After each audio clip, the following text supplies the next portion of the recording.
السلام علیکم ویورز، آپ کو بتاتے چلیں کہ ٹائٹن آبدوز میں ٹائٹینک جہاز کی باقیات کی سیر کرنے کے لیے جانے والے 2 پاکستانی نژاد مسافر شہزادہ داؤد اور ان کے بیٹے سلیمان کے اہل خانہ آبدوز کے لاپتہ ہونے والے مقام پر جمع ہو گئے ہیں۔ برطانوی میڈیا کا اس حوالے سے کہنا ہے کہ کراچی میں مقیم شہزادہ داؤد کے اہل خانہ میں سے ایک ذرائع نے بتایا ہے کہ شہزادہ داؤد کی اہلیہ اور ان کی بیٹی تلاش والے علاقے میں موجود ہیں اور جب تک ممکن ہو سکے گا وہ وہیں رہیں گی۔ میڈیا ذرائع کا کہنا ہے کہ شہزادہ داؤد کے اہل خانہ نے بتایا ہے کہ فطری طور پر یہ خاندان کے لیے بہت مشکل وقت ہے۔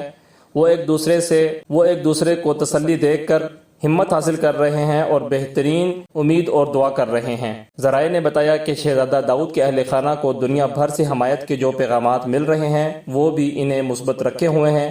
وہ ہر ایک کے لیے اچھے خیالات اور خواہشات کے شکر گزار ہیں۔ ذرائع نے کہا کہ یہ واضح نہیں ہوا ہے کہ شہزادہ داؤد کیوں اپنے بیٹے کے ساتھ ٹائٹینک پر جانا چاہتے تھے، تاہم ان میں چیزوں کے بارے میں جاننے کا جذبہ ہے۔ دوسری جانب شہزادہ داؤد کی بہن سبرینا داؤد نے کہا ہے کہ ابھی پوری توجہ صرف ریسکیو آپریشن پر ہے، کسی سوال کا جواب نہیں دے سکتے۔ اسکائی نیوز سے گفتگو میں سبرینا داؤد کا کہنا تھا کہ مشکل وقت میں نیوز چینل کی دلچسپی پر شکر گزار ہیں۔ انہوں نے مزید کہا کہ نیوز چینل کی کوریج کے سبب دنیا کو واقعے کی تفصیلات مل رہی ہیں۔